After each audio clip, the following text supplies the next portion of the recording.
We have some big quarterback news and its effects on fantasy football coming up a little bit later on in the show. But first, we got points going up on a Tuesday.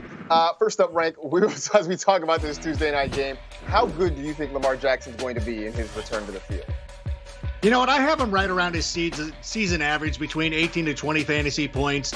He's had at least 50 rushing yards in 5 consecutive games. And Dallas has a lot of production to the quarterback position this season. So I'm not coming out and expecting him to have a 40-point game. But I think if he gets right around that season average, he'll be pretty good. All right, Kimmy, how many points going up on a Tuesday for Ezekiel Elliott? I only have 7 points for tonight's Tuesday night football game, and I understand that that is below his season average, but this is a tough matchup against the Ravens. Zeke has had fewer than 9 fantasy points in 4 of his last 5 games, and he's only been able to get into the end zone once in games without Dak Prescott as the starting quarterback. Now, the Ravens are the 8th toughest against the run game, averaging just under 20 points a game to running backs, also only allowing 4 rushing touchdowns this season. I think the game script is going to favor the passing game instead of the run game. So sadly, only 7 points for Ezekiel Elliott.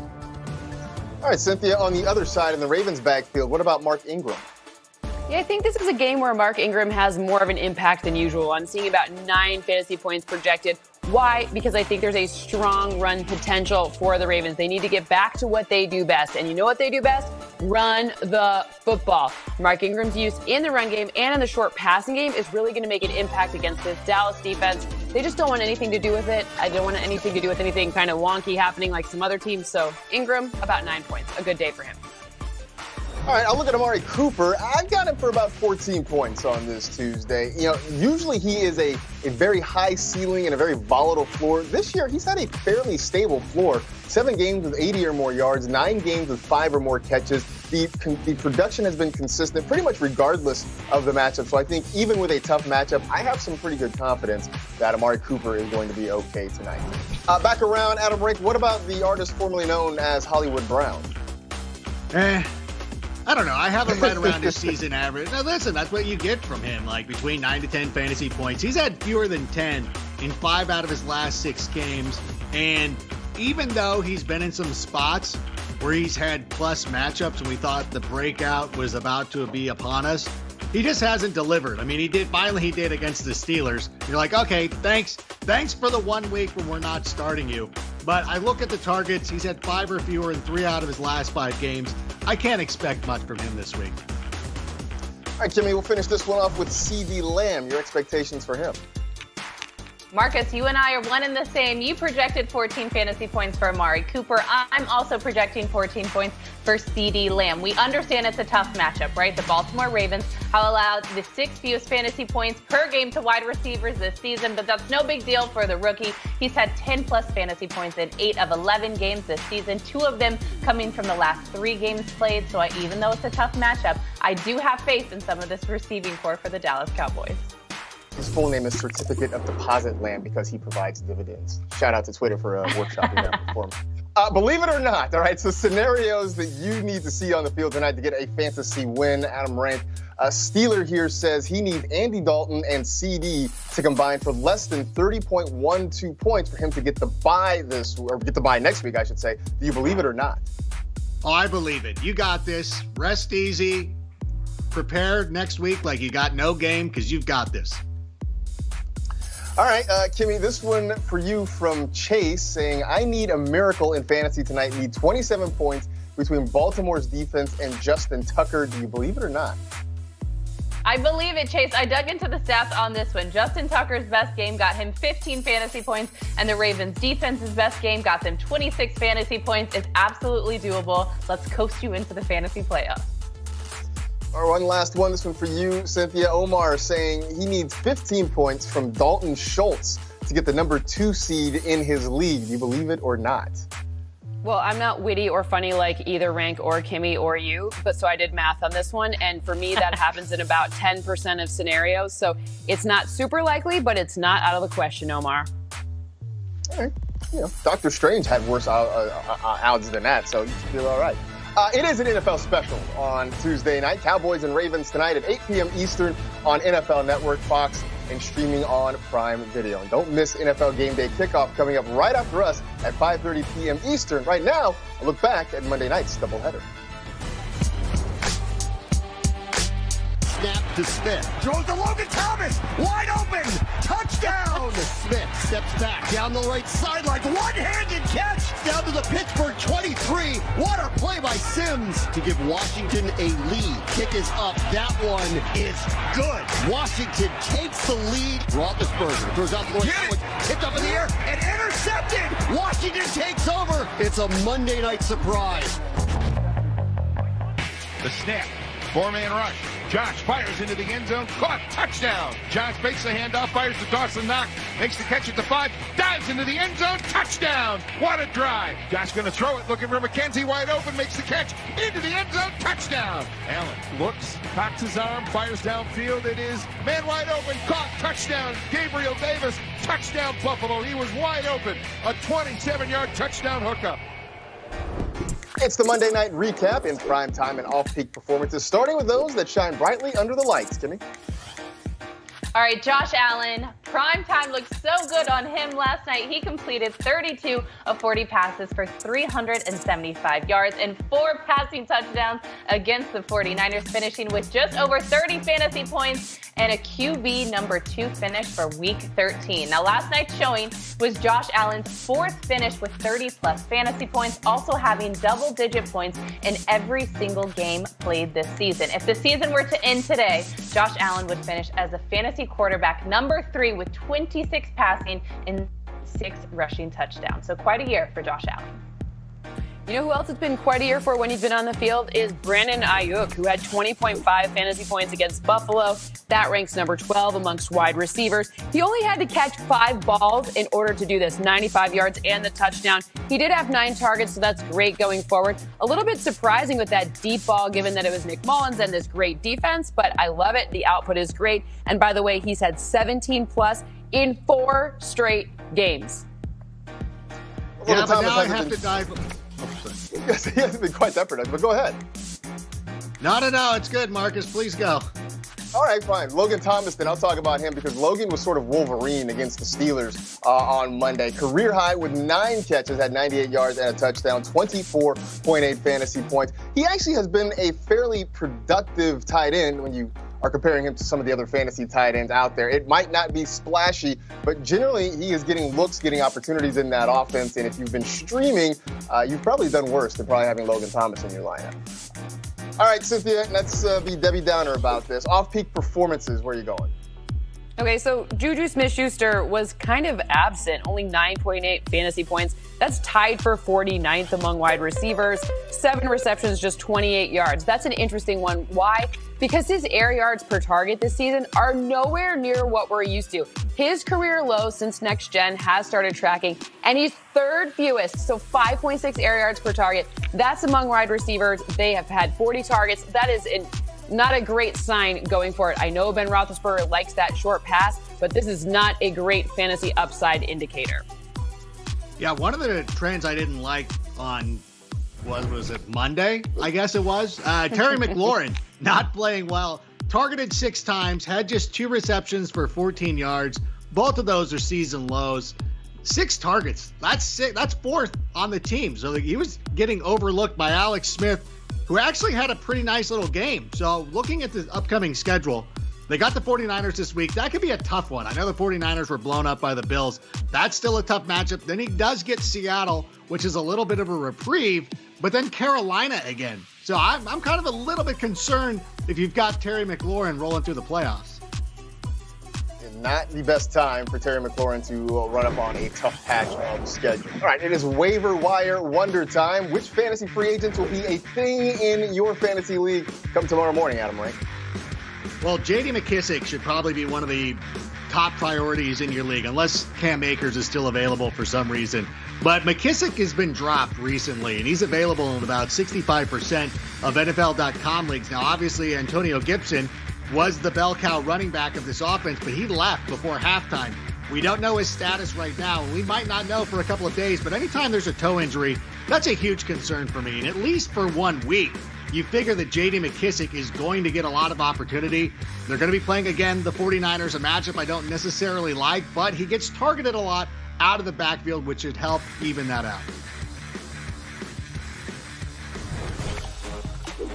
Yeah, so I think we are all underrating T.Y. Hilton. Yes, I understand his season averaged only 9.3 fantasy points, but he had 25 against Houston, and he had 18 the week before that. So that's 18 plus in 2 straight games. Yes, he has his season high in targets last week, 11. And here's his, you ready for a schedule? It goes Raiders, again with the Texans, and then, of course, Pittsburgh. So be careful with that one. But I think this is a great opportunity. He's available in 62% of NFL.com leagues. He's only started 7%. We're going to go up arrow. His grandma's going to be happy. It's going to be great. I do think T.Y. Hilton might help more than a few people win some fantasy leagues with him coming alive right now. I'm going to go with Cam Akers in Los Angeles. Now, keep an eye, obviously, on the injury reports. Was reports of a shoulder issue earlier in the week, but 65% snap share on Sunday. That's the largest by a Rams running back all season. Hopefully, that was not a trick of the light and that Sean McVay actually is pivoting to the rookie, because the schedule is not awful. He's got the Patriots, the Jets, and the Seahawks, all three of whom are sort of middle of the road or worse when it comes to stopping fantasy running backs. So there really is a chance that Akers is finally getting the opportunity that he can put up some good numbers. A guy who finally got an opportunity because Will Fuller is out. It was Kiki QT. He's available in 95% of NFL.com leagues. This is the guy who's most widely and readily available. He led the Houston Texans in targets, receptions, and receiving yards last Sunday against the Colts, finishing with 22 fantasy points, which was a career high for Kiki QT. He also clearly showed that he has an established connection with Deshaun Watson. Plus, you get extra points from him because he's a punt returner, so go snag him while you can. Got a piece of fantasy-related news here, just in case you missed it. Teased it at the top of the show. The Eagles will turn to rookie Jalen Hurts as their starting quarterback this week against the Saints. Hurts was in relief of Carson Wentz against the Packers and completed 5 of 12 passes for 109 yards with 1 touchdown and 1 interception. He also added 29 yards on the ground. Rank, how does this affect the Eagles' stock for fantasy managers now? Well, I think that the number one thing that you have to look at is the tight end position, because obviously Carson Wentz really liked going to both Dallas Goedert and Zach Ertz, even Richard Rodgers, when he was available before Zach Ertz returned. That's probably the biggest concern for me. I don't have Jalen Hurts as a starter this week. They're going up against the New Orleans Saints, who've allowed the 4th fewest fantasy points to quarterbacks this season. But what I am really looking at is how much 12 personnel they're going to run out there still, and how many times does he target Dallas Goedert? Because that is the one that's the most pressing to me, because we've almost given up on Miles Sanders. It's a terrible matchup anyways. So Goddard is the one, and I'm kind of nervous about it.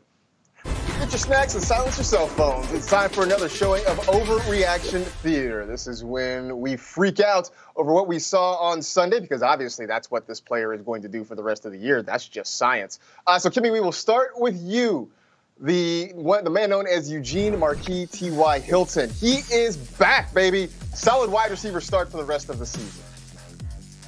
He's back, baby, T.Y. That's a little bit of an overreaction. I do like taking Cynthia's advice and getting him off the waiver wire and plugging him in your lineup based on the matchup. He does have a few good matchups coming off, games against the Las Vegas Raiders and the Houston Texans. Now, the reason a lot of us are overreacting is because he's been hot the last few weeks. He's had back-to-back games with 18-plus fantasy points. He was able to hit the century mark in receiving yards, and he got a share of the end zone, having his best fantasy game last week since week 1 in 2019. So I get the hype, but guys, let's just calm down on the overreaction. I'm freaking out. I'm so excited about T.Y. Cynthia, Derek Carr is going to win you your fantasy playoffs en route to getting the Raiders their own trip to the postseason. Okay, so I don't actually think the Raiders are going to make it to the postseason. And I was wrong about Derek Carr. I didn't want to play him against the Jets, and he had a monster game last week. However, he only completed 1 deep pass, and it was that last one at the end of the game. You may have heard a little bit about it. There was cover 0. That makes it a little easier to complete a deep pass. Now, here's the thing. Next week, it's Indianapolis. So I'm a little scared of his matchup with Indianapolis. And then after that, he's got the Chargers and Miami. Not great matchup. So for me, if I have another option, I'm going to look elsewhere. All right, Adam Rank. Let's go to Cleveland, where Baker Mayfield is going to be cooking up some championships for folks in fantasy. You know what? I see what you're doing here. You're a hater, and you're trying to shade Baker and say that he's not a good player. But listen, this isn't so far-fetched. Now, obviously, next week they got the Baltimore Ravens. That's a difficult matchup. The rest of the fantasy playoff schedule includes the Giants and the Jets. I think these are favorable plus matchups. Baker has had 18 fantasy points in 2 consecutive games. That 30-point offers. Look at Baker running. He was ready to go. I thought the Browns were supposed to be frauds, and they went down and took off the Titans on the road. I think that's very significant. But one thing that I got to tell you, Marcus, Mike Gesicki will have a touchdown in every game for the rest of the season. Guaranteed. Well, I mean, he scored touchdowns in back-to-back games, so why wouldn't he just keep it rolling? Oh, I know why. Because the matchups aren't particularly great. I mean, they've got the Chiefs, the Patriots. I mean, they got the Raiders in Week 16. Maybe he could find the end zone against them potentially. But his target share has just been so volatile. And honestly, these touchdowns he scored in back-to-back games were the first time he's been in the end zone since weeks 2 and 3. So actually, by that logic, that means he's not going to score again for several weeks, probably until next season. So I like that he rebounded last week, but I'm not counting on this to go on for the rest of the season. 9 targets is great. Now next week it might be 3, and then where are we? Then how are we feeling about life? Speaking of how we're feeling about life, let's look at some of the guys who maybe let us down a little bit. Let's get some tissues ready for some of these disappointing performances. So, Kimmy, Justin Herbert, sad times for Justin Herbert. He won't ever throw for 300 yards and multiple passing touchdowns again. Okay, guys, it was one down game, and it was against the Patriots and Bill Belichick, who's notoriously good against rookie quarterbacks, okay? It's fine. One game, it's over. He's ready for a bounce back, right? It's unusual for Herbert to average only 10 fantasy points the last 2 games, but he has an easy make-right game this week against the Atlanta Falcons, so please start him and get him into your starting lineup. As we know, the Atlanta Falcons, we pick on them, and that's because they're still allowing the most fantasy points to quarterbacks. So please don't clown Justin Herbert. I know he has a bad haircut, but he's a good quarterback. Start him. Okay, Cynthia, Derrick Henry, he's been figured out. Defenses know what's coming now, and he should be considered an RB2. It's time to downgrade him. So I think that he has been figured out, but I don't think you should downgrade him. Look at these matchups coming up. Jacksonville, Detroit, and Green Bay. Run on you, run on you, run on you. Sure, you know Derrick Henry's coming, and for the most part, you cannot stop him. Yes, he only had 5.9 fantasy points against Cleveland. However, for the most part, you are not seeing that. That's a season low. This is kind of a one-off weird game. I don't think that's going to continue. The matchups are so great. I think just, let this one go. Just let it go. Move on to the next. I wouldn't worry too much about Derrick Henry. But Tyreek Hill now, Adam Rank. I mean, the Chiefs should have challenged this play here because it doesn't look like Tyreek Hill's ever going to score a touchdown again now. No, you're right. This is an underreaction, if anything. Listen, if you ever known a receiver in your entire life who doesn't think that he caught the football, I know Michael Irvin, and by I know him, one time he waved at me in the parking lot. That's about the extent of our relationship. But I do know that wide receivers always think that they catch the ball, and the fact that Tyreek Hill just didn't run over to the sideline being like, challenge it. Why are you challenging it anyways? Like, what do you got to lose? And then the whole thing, that flip, show the one with the flip into the end zone. Because like that, don't listen. This is the thing right here. Don't do this. You're asking to never score another touchdown ever again by doing this. Like, come on, guys. You didn't win a Super Bowl for 50 years. Be a little bit, show more chill there. Anyways, but here, hey, Marcus, I don't know if you're on the Twitter machine or whatever. I got a hashtag for you. It's hashtag let Russ hit the drive-through. I mean, I think that's going to have to be the thing, right? Because he's not cooking anymore. I mean, he was chefing it up in the first part of the season. He had 3 or more touchdown passes in 6 of his first 7 games. He's had 2 or fewer touchdown throws in 5 straight games. And now Chris Carson is back and getting healthier, and the Seahawks want to go back to, we're going to do hashtags, hashtag establish the run. So I'm starting to get a little bit worried. I mean, they've got a good matchup coming up this week, so maybe that helps. But this is not the Russell Wilson that we saw at the start of the year, and I worry that maybe this is going to be the Russell Wilson that we see for the rest of the year. All right. That was Overreaction Theater. We know you love it. And if you want more of stuff like that, you should check out the NFL Fantasy Football Show, streaming Mondays and Wednesdays at 7 Eastern, Fridays at 8 Eastern, and you know where to find it. NFL.com, the NFL apps, and YouTube.com/NFL Fantasy Football. Thank you, Marcus. It is time for My Five. And for those of you who are lucky enough to secure that first round fantasy bye week, I'm talking to you on this one. I have my favorite 5 defenses/special teams to stash for weeks 15 or 16. Let's kick it off at number 5. I've got the Houston Texans versus the Cincinnati Bengals in week 16. Now, the Texans are still available in 95% of NFL.com. And in week 16, opposing Bs have been able to score 9+ fantasy points in 4 straight games, finishing as a top 5 fantasy defense in 3 of the last 4 weeks. I've got Cardinals versus 15. And at quarterback now, it may not get much better as he took 3 sacks on only 15 dropbacks last week. Their offense has allowed 53 sacks, and thrown 16 interceptions, making them the 4th best matchup for opposing defenses. The almost 9.5 fantasy points per game that they've given up to fantasy defenses makes this a must-start situation for the Cardinals D, which is still available in 76% of NFL.com leagues. Number 3, the Buffalo Bills. Now, the Bills' defense is not as readily available as the last 2 were, but if you have them or you have a chance to get them, you must start them against the Denver Broncos in Week 15. The Broncos are allowing nearly 10 fantasy points per game to defenses, a majority of those points coming from turnovers since Denver has thrown a league-leading 21 interceptions this season. Buffalo has an opportunity to try and shut out the second-year quarterback Drew Lock and hopefully increase those turnovers to help lead you to a fantasy championship.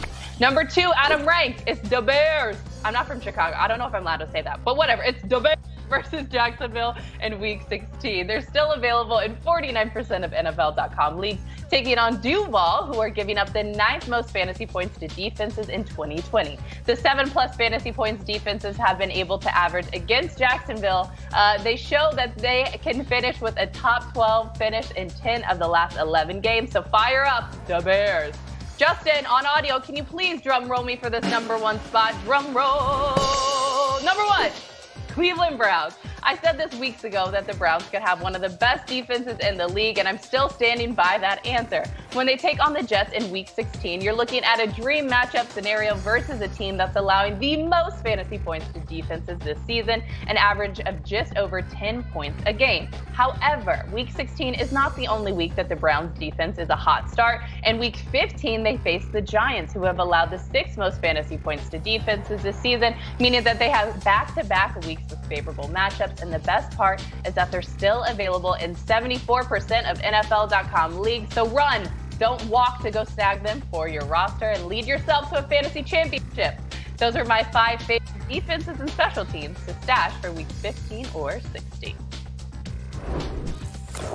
It is time for America's favorite fantasy home game, higher or lower, and you don't even have to suck up to Drew Carey to play.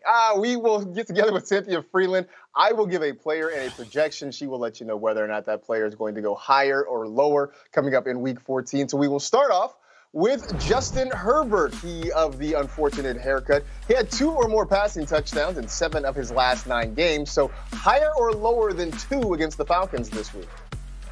I would need Seth to draw me a nice old star there, please, because that is exactly the number. That is a beautiful star, Seth. Congratulations. That's amazing. I have 271 passing yards, 2 touchdowns, a pick, and 16 rush yards. That's 18.44 fantasy points. Why? Well, Atlanta's allowing 2 passing touchdowns per game. Sure, that's one of the reasons, but also they're going to get this going. Keenan Allen, this is not going to be a repeat of last week. I'm not worried about him. Just like Timmy said earlier, bad haircut, good player. And next up is Aaron Jones at the Detroit Lions. He's had 9 scrimmage touchdowns in 10 games. The Lions are allowing the most in the NFL with almost 2 per game to running backs. So higher or lower than 2 scrimmage touchdowns for Aaron Jones? My heart says higher, but my math says lower, unfortunately. 69 rush yards, 1 rushing touchdown, 4 receptions, and 36 receiving yards in this one for me. Look, the Lions defense, there's a different energy now. New coaching staff, new opportunities. It's going to look a little bit different. These are averages. Remember, there's always ceiling and there's a floor. The ceiling situation, he absolutely has those 2 touchdowns. The floor situation, he doesn't. The median, he also doesn't. But again, if you want to go with my heart on this one, go with more. Stay in the division, and we'll talk about David Montgomery, who was the RB1 in Week 13.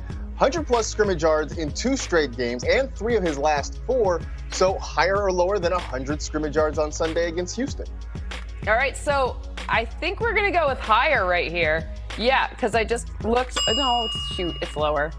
I just looked to see if I could figure it out. That was a nice number against the Lions. I don't think it's going to be quite as big against this one. 64 rush yards, a touchdown, 3 receptions, 28 yards. I messed up my own, looking at my notes because I thought it was 38 receiving yards. So whatever, 28 is what it has. But again, the heart could say it's going to go higher, but you're still going to get a nice output from him. I will take that. Those yards and the touchdown certainly look nice. Let's talk some receivers here. A.J. Brown's had fewer than 100 receiving yards in 4 straight games. This week he's facing the Jaguars, who allow the 6th most receiving yards per game to wideouts with 187. So higher or lower than the century mark for A.J. Brown? Uh-oh, this one's lower. Debbie Downer, here she comes. 6 receptions, 79 yards, and a touchdown. Are you really mad at me for 19.9 fantasy points projected? Because you probably shouldn't be. Here's why. When you look to see how they're spreading the ball around, they need to kind of get this whole offense going again. I don't necessarily think it's going to funnel just to A.J. Brown. So for me, 6 receptions, 79 yards, almost 20 fantasy points, people. You're still fine. That's pretty good, no doubt. Okay, how about the orange-hot Jarvis Juice Landry, who has a receiving touchdown in 2 straight? He faces the Ravens on Monday night next week, so higher or lower than a touchdown for Landry? Oh, man, this one's also a lower. I have 5 receptions and 59 receiving yards in this one. I'm sorry, Mossy. I didn't mean to. But ultimately, it's the Baltimore defense that I'm giving respect to. Marlon Humphrey is a problem. And even though he has 32% target share since Week 8, I don't necessarily think the touchdown's there. So, look, it's Baltimore. It's plus Baltimore, not minus for Landry. All right, let's talk tight ends. We got Darren Waller, who's averaging 61.8 receiving yards per game. That's second among tight ends this year. He'll face Indy, who allow the 4th fewest yards at just over 35 a game. So let's put the number at 60 for the Walrus. Higher or lower? Higher! Finally! We get the ding! There it is. 7 receptions, 72 yards, and a touchdown. 20.2 fantasy points. Darren Waller is basically Travis Kelce. Let's just go with it that way. When you look to see how this works for them, how their offense is really going, it's going to be all through Darren Waller for the rest of the season. All right, and we'll finish off with Travis Kelce, who's had 8 or more receptions in 5 straight games, facing the Miami Dolphins, who've allowed just 1 tight end to have 6 or more receptions in a game. And that was Drew Sample, because of course. So higher or lower than 6 for Kelce on Sunday? Well, I don't like that sample size. Get it? Oh. But I do like that we get to draw a star here. Seth, give me the star. 6 receptions. That's the projection right there. 6 receptions, 78 yards. The touchdown, 19.8 fantasy points in this one. He's had 8+ receptions in 5+ games, so this is fewer receptions. I don't have the game script being so pass heavy. It is a bit more run heavy in this one, which just means a nice, steady Travis Kelce. It's going to be a great game from him still. Considering the way his season's going, I would always just take higher with Travis Kelce because that just seems to pretty much work out for you. So, time now for Breaking the Ranks, a.k.a. we're all out of ideas, and we're mailing it in harder than that guy who I played this week, who was 4-8 and started Chris Carson and CEH, even though I told him not to. But you know what? I got the top seed, so I'm not going to be too angry about it. But in any event, here are 5 random takes about 5 random players, and let's get rolling. All right, here's number 5, Myles Gaskin. Are we going to sit here and pretend that Gaskin wasn't awesome in his return to the Dolphins last week? Nearly 15 fantasy points. Once again, over 21 touches for the 4th consecutive game. And I don't love the matchup this week against the Chiefs, but we love the volume, especially with big names like Antonio Gibson, Josh Jacobs and DeAndre Swift likely being out this week. At number 4, Younghoe Koo. The dude has been better than most of the guys that you drafted. He is one of my favorite players in the league. And you might say, Rank, I thought that you hated kickers in fantasy. Well, I was a big Pat McAfee fan, and I didn't want punters in fantasy either. But you know what? I love Younghoe. He is going to carry me to a championship, so I got to give him some admiration. And number 3, Corey Davis. Congratulations to my guy, Eric Young of Impact Wrestling, who called this Corey Davis breakout season. Not you, wise guy on Instagram who likes to spam us and be like, I call it. No, you didn't call it. You called it last week. You're 13 weeks too late. Now this guy has more receptions and yards than A.J. Brown this year, and he doesn't fumble the football near the goal line. Sir Michael Pruitt can scoop it up and steal the touchdown that I desperately needed. At number 2, it's West Coast Trubisky, a.k.a. Jared Goff. He's like that Katy Perry song, the one about being hot and cold, although I can't remember the name of it right now. But anyways, Goff was great against the Cardinals, even rushing for a touchdown. We knew that somebody in that game was going to rush for a touchdown. Not sure it was going to be Goff. And I can't trust him this week against the Patriots after we saw what Bill Belichick did in that building last week. So Goff, we're not playing him this week, but he's got the Jets and the Seahawks the weeks after, so he might be somebody to look at. And at number 1, Kirk Cousins, the NFL equivalent of the Hanson Mbop song. Something that you might like at home, but you don't want people to see you enjoying it in public. Because Cousins is Fran Tarkenton at home, averaging over 20 fantasy points. And Google who Fran Tarkenton is. But he's Christian Ponder on the road, averaging less than 12 fantasy points per game. You don't want to start him this week against the Bucs, but a home game against the Bears in week 15, and you should start him. Not me, I'm a Bears fan, but you should start him. And that was breaking the ranks. Time now for Sweat or No Sweat. Marcus? Thank you, Adam. By the way, the song you were looking for is "Roar." That's the Katy Perry song that you were thinking of. I'm pretty sure. That's yeah, cool. right. All right. Anyway, that's we're gonna profile some cold, of these. Right? Yeah, exactly. Right. I mean, it makes sense. Okay. We're gonna profile some of the tougher matchups that some players have in Week 14 and let you know whether or not you should be sweating what is to come for them. So, Kimmy, we'll start with Kyler Murray, who has slowed down a bit in the last couple of weeks. He's facing the Giants, who are giving up the 3rd fewest fantasy points per game to quarterbacks over the last 4 weeks and shut down Russell Wilson on Sunday. So sweat or no sweat?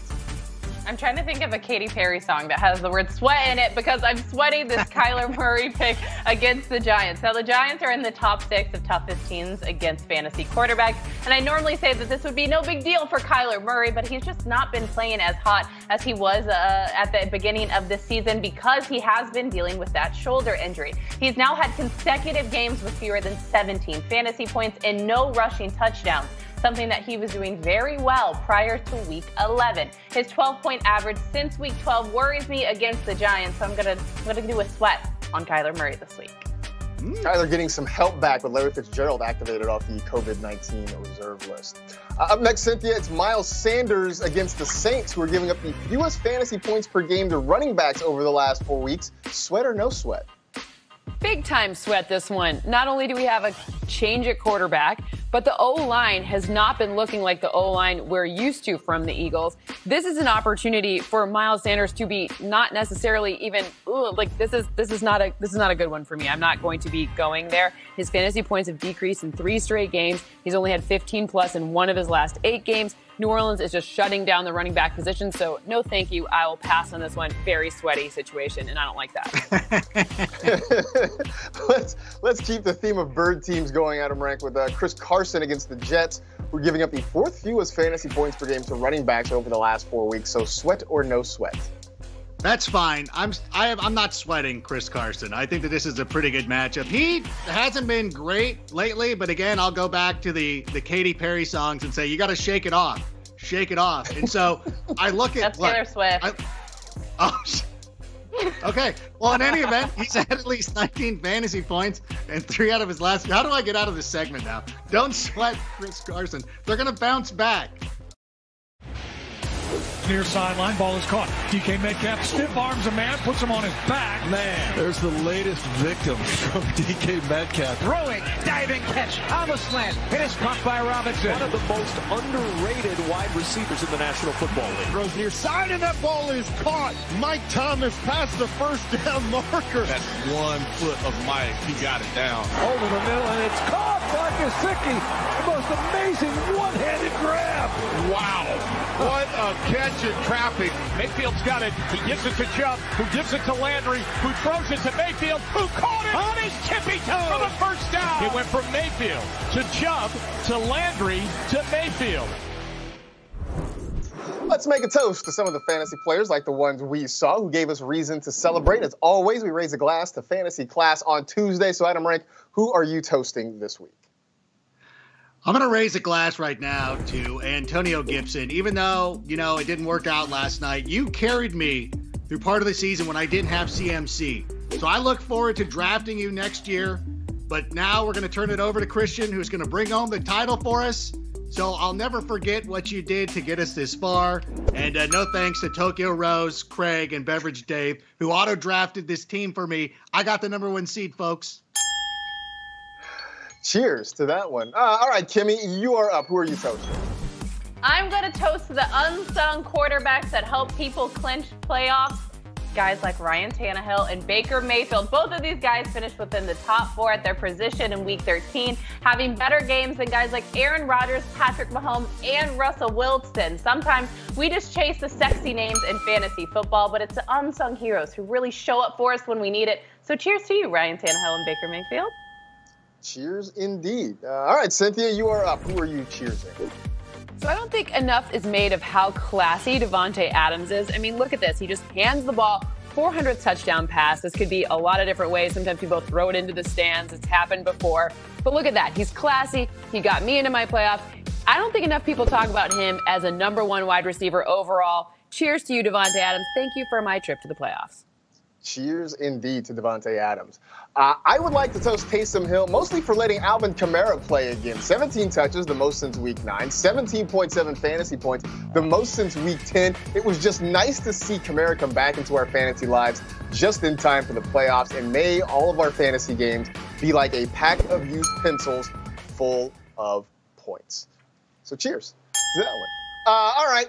Before we go to the break, let's do a little bit of Riddle Me This. Who is the only wide receiver with 20 or more fantasy points in each of his last 3 games?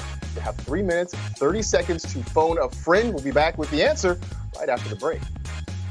Time to answer our Riddle Me This question. Before the break, we asked, who is the only wide receiver with 20 or more fantasy points in each of his last 3 games? We threw out some guesses during the break, like Davante Adams, Justin Jefferson. Those were incorrect. So, we reveal who it is. It's Adam Thielen. The wrinkle in this question being each of his last 3 games. No. Not necessarily the last 3 games. Don't So like that. That was where we all got tripped up. You're not buying it? Can you drink? Apparently, Adam. All right, that'll do it for this edition of NFL Fantasy Live.